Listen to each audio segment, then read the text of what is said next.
1 may Qozog'iston xalqlarining birligi kuni ko'p millatlik elimizdagi har bir odam uchun muhim ham ajoyib go'zal sana.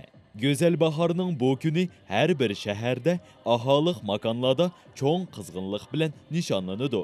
Mana mushuninga bog'liq yaqinda Olmut shahrining Murod Hamrayev nomidagi 150-maktabida Xalqlar do'stligi festivali cho'ng hayajonlar ilkida o'tkazildi.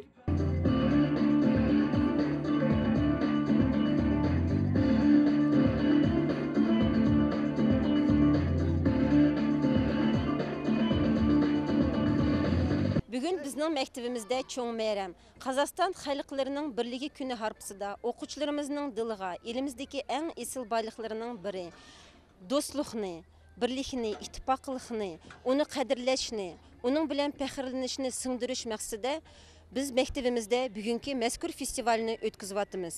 Mushu shonliq bayramda barliq qozog'istonliklarni do'stlik bayrami bilan chin ko'nglimdan tabriklab, elimizdagi do'stlik, xotirjamlik, ittifoqlik mangu bo'lsin demoqchiman. Bayraminglar muborak aziz qarindoshlar. Maktab mudiri Gulmira Abdurahim qizi aytib o'tganidek, bu chora tadbir o'quvchilarga elimizdagi millatlar do'stligini targ'ib qilish maqsadida uyushtirilibdi. Maktab ma'muriyati tayyorlagan bayramlik festivalda 20 dan oshiq millat vakillarining madaniyati, san'ati, urf-odatlari kelgan mehmonlar diqqatiga muzikalik programmalar bilan qisqacha asarlar orqali havola qilinib, uning davomi sho'x avrishimlik naqsh sozlar bilan davomlashdi.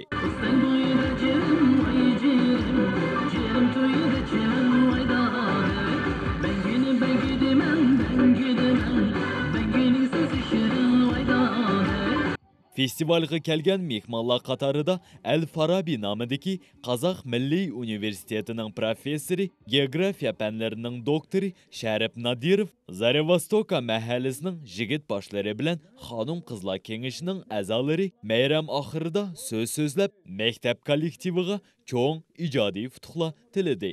Bugungi bayram menga nihoyatda yoqdi. Sababi shunchalik yaxshi, mazmunliq, chiroyli, go'zal o'tdi. Bu bayramda muallimlarniki, ustozlarning, o'quvchilarning nihoyat ko'p emgigini ko'rdik. Bizningki mamlakatimiz nihoyat bir ko'p millatli mamlakat bo'lgani uchun bugungi kunda bolalar shu har bir millatningki o'zining madaniyatini, tarixini yaxshi mumkinchiliklar bilan ko'rsatdi. Kelgan ota-onalar, mehmonlar nihoyat faxrlandi shularni ko'rib. Bu bala nihoyat talantliq. Talant bo'lganda yalnız shu usul o'yindilar emas, ko'proq o'qishni shundoq. Shunglashqa bugun men shu 1 may bayram bilan bularni tabriklab, kelajakda yaxshi natijalarga yetishni xohlayman.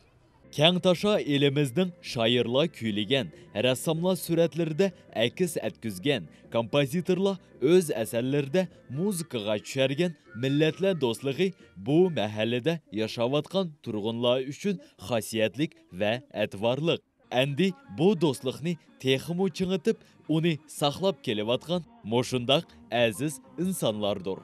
Qozog'istonning 1 may bilan tabriklayman. Do'stlik degan Alloh qimmat, do'stlik degan bizga qimmat, do'stlik degan qo'l elishib, biz birimiz tizimlashib.